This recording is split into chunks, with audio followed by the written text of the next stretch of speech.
नमस्कार दोस्तों, स्वागत है आपका डिफेंस गैलरी में। तो दोस्तों, इंडियन नेवी के ऊपर मैंने कुछ वीडियोस पहले बनाए हुए थे और कुछ वीडियोस लोगों ने रिक्वेस्ट किए हुए थे। उनमें से कुछ को अब हम धीरे धीरे उठा रहे हैं। तो दोस्तों, आज हम इंडियन नेवी के प्रोजेक्ट 15B के बारे में बात करने वाले हैं, जो कि भारत का एक फ्यूचर डिस्ट्रॉयर होने वाला है और ये बहुत ही जल्द आपको इंडियन नेवी में अपनी सर्विस देता हुआ दिखाई भी देगा। इस वीडियो में हम आपको बताएंगे कि भारत के पास कितने डिस्ट्रॉयर हैं, फ्यूचर में कितने प्लान्ड हैं, पाकिस्तान के पास कितने हैं, चाइना के पास कितने हैं, जो भारत के पास हैं ऑलरेडी डिस्ट्रॉयर्स उनमें क्या कैपेबिलिटीज हैं और भविष्य में जो डिस्ट्रॉयर्स आने वाले हैं उनमें क्या कैपेबिलिटीज हैं। तो इन सारे ही चीज़ों पर चर्चा करेंगे। इस वीडियो के लास्ट तक ज़रूर बने रहिएगा।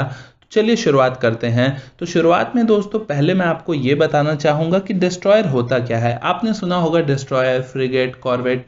मैंने इससे पहले भी बताया हुआ था कि डिस्ट्रॉयर, फ्रिगेट या कॉर्वेट ये सब के सब एक वॉरशिप होते हैं। वॉरशिप मतलब ऐसा कोई भी शिप जो कि लड़ाई करने में कैपेबल हो। तो ये सारे ही वॉरशिप होते हैं। लेकिन डिस्ट्रॉयर, फ्रिगेट और कॉर्वेट के बीच में बेसिकली जो डिफरेंस होता है वो होता है उनकी कैपेसिटी का। डिस्ट्रॉयर को आप समझ सकते हैं सबसे ताकतवर वॉरशिप होता है, फ्रिगेट उससे कम और कॉर्वेट उससे भी कम होता है।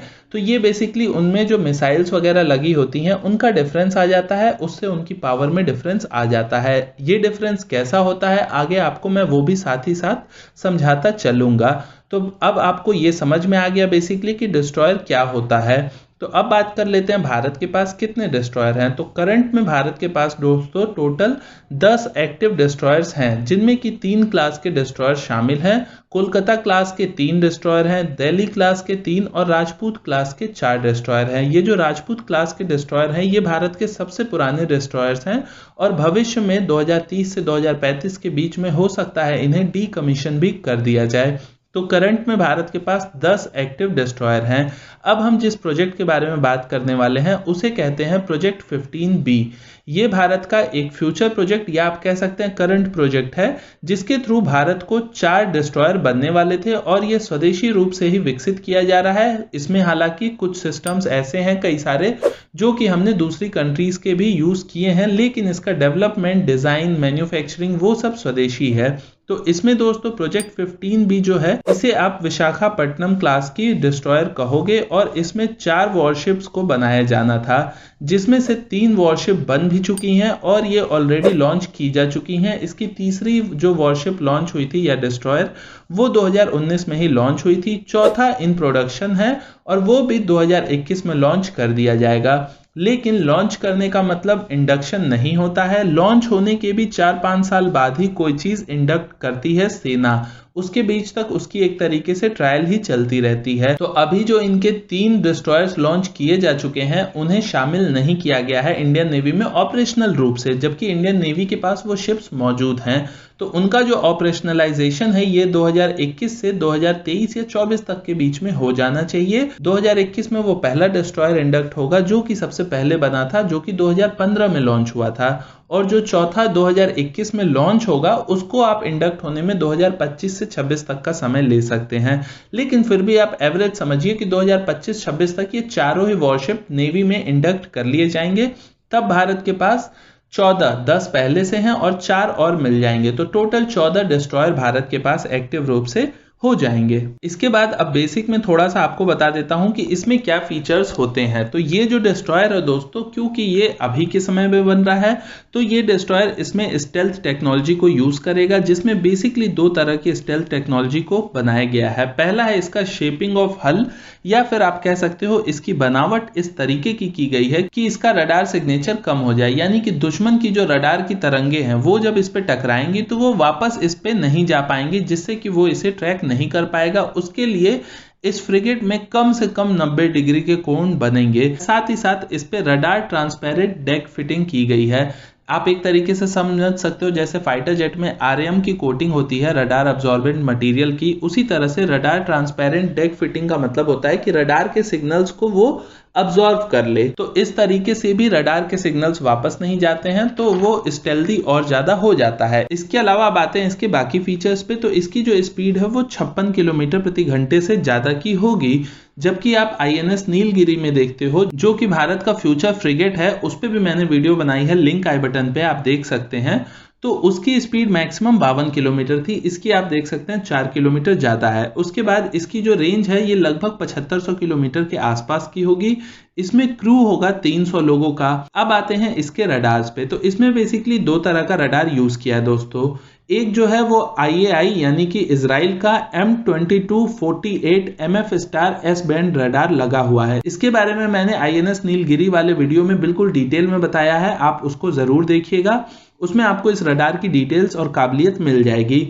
तो ये रडार वहां भी यूज किया गया है, यहां भी यूज किया गया है। लेकिन जो इसमें दूसरा रडार है थेल्स का, ये इसमें एक एक्स्ट्रा रडार लगा हुआ है। इस रडार का नाम है LW08D बैंड रडार। ये भी रडार ऐसा है दोस्तों जो कि एरियल ट्रैकिंग करता है, यानी हवा से आ रही सारी चीजों को ट्रैक करता है। अगर कोई छोटी मोटी मिसाइल हो तो उसे वो 100 किलोमीटर दूर से ट्रैक कर सकता है, और फाइटर जेट्स वगैरह को ये 230 किलोमीटर दूरी से ट्रैक कर सकता है।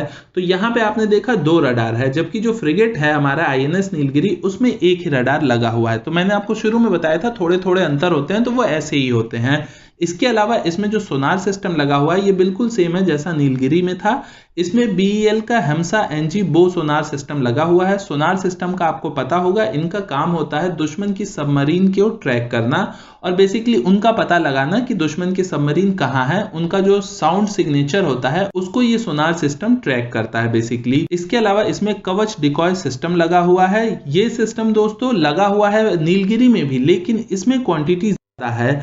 नीलगिरी में लगा हुआ है 4 कवच डिकॉय सिस्टम और इसमें आपको 5 से 6 डिकॉय सिस्टम देखने को मिलेंगे। इसके अलावा अजंता का EW सूट एक्सपेक्टेड है कि लगेगा, ये भी स्वदेशी तौर पे निर्मित है, जो कि इलेक्ट्रॉनिक वॉरफेयर का काम करता है। आर्मामेंट की अगर आप बात कर लेते हैं तो आर्मामेंट में इसमें 32 बराक 8 मिसाइल्स लगेंगी जो इंडिया इजराइल के जॉइंट वेंचर से बनी हुई हैं। इनकी रेंज 100 किलोमीटर तक होती है और ये एयर डिफेंस का बहुत ही उम्दा तरीके से काम करता है। इसमें दोस्तों 8 सेल्स वाली 2 ब्रह्मोस मिसाइल्स लगी हुई हैं, यानी कि एक जो सेल होता है उसमें 8 मिसाइल होती हैं।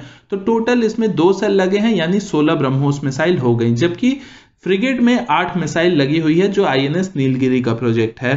तो यहाँ आप देख रहे हैं लगभग डबल अटैकिंग कैपेबिलिटी है इस डिस्ट्रॉयर की। इसके अलावा इसमें BAE सिस्टम का 5 इंच 62 कैलिबर का एक गन लगा हुआ है।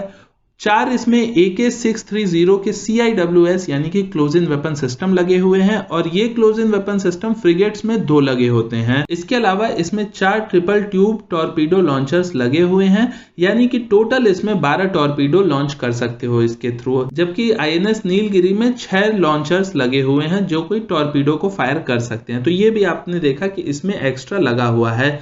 इसके अलावा इसमें 2 RBU का 6000 एंटी सबमरीन रॉकेट लॉन्चर लगा हुआ है। ये भी एग्जैक्टली सेम है जैसा कि फ्रिगेट में होता है। साथ ही इसमें 2 हेलीकॉप्टर्स के उतरने के लिए जगह बनाई गई है, जिसके थ्रू ये डिस्ट्रॉयर 2 हेलीकॉप्टर्स को लेके उड़ सकता है। इसमें कौन से हेलीकॉप्टर को रखा जाएगा ये नेवी के ऊपर डिपेंड करता है, पर हो सकता है HAL ध्रुव या रुद्रा में से कोई हो, या फिर ये भी पॉसिबल है कि MH-60 रोमियो हेलीकॉप्टर जो है, जो कि हम अमेरिका से लेने वाले हैं, उसे भी इस पे डिप्लॉय किया जा सकता है, जिसकी काबिलियत बहुत ज़्यादा उम्दा है। उस पर भी मैंने एक वीडियो बनाई थी, तो आप वो भी चाहें तो देख सकते हैं कि MH-60 रोमियो हेलीकॉप्टर को क्यों सबमरीन किलर कहा जाता है, ये भी आपको देखने को मिल जाएगा। तो ये बेसिकली बात हो गई दोस्तों इन सारी चीज़ों की। अब अगर आपको लगा हो कि इसमें मैंने आपको बहुत डीप में मैं नहीं गया, तो INS नीलगिरी वाली वीडियो में मैं काफ़ी डीप में गया था, आप उस वीडियो की लिंक आई बटन पर देख सकते हैं। इसके अलावा बात करें कि चाइना पाकिस्तान के पास कितने डिस्ट्रॉयर्स हैं, तो चाइना के पास दोस्तों 30 के आसपास करंट में एक्टिव डिस्ट्रॉयर्स हैं और उनके पास 5 से 10 और प्लैंड हैं। इसके अलावा पाकिस्तान के पास एक भी डिस्ट्रॉयर नहीं है। तो पाकिस्तान के पास फ्रिगेट है, कॉर्वेट है, लेकिन डिस्ट्रॉयर्स एक भी नहीं है पाकिस्तान के पास, क्योंकि इन्हें अफोर्ड करना काफ़ी ज़्यादा महंगा होता है। भारत के पास 10 है, 4 और मिलेंगे 14 हो जाएंगे। इसके अलावा भारत का एक फ्यूचर प्रोजेक्ट है जिसमें कि बहुत ही ज़्यादा एडवांस फ्यूचर टेक्नोलॉजी, जिसमें लेजर टेक्नोलॉजी वगैरह को भी भारत यूज़ करेगा। उस प्रोजेक्ट का नाम है बेसिकली प्रोजेक्ट 18 डिस्ट्रॉयर। तो उसके ऊपर मैं अपनी अलग वीडियो बनाऊंगा, क्योंकि ये वीडियो ऑलरेडी काफ़ी लंबी हो चुकी है। वो भारत का बहुत ही उम्दा क्लास का डिस्ट्रॉयर होगा, जिसमें कि आपको रेल गन और लेजर वेपन जैसी टेक्नोलॉजी को भी देखने को मिलेगा, और उसमें भारत 6 वैसे डिस्ट्रॉयर्स को बनाने वाला है। पर वो एक फ्यूचर प्लान है, उसके बारे में हम अपनी अगले वीडियो में बात करेंगे। आपने अगर चैनल को सब्सक्राइब नहीं किया है अभी तक, तो सब्सक्राइब जरूर कर लीजिएगा। मैं मनीष मिलता हूं आपसे अगले वीडियो में। नमस्कार, जय हिंद।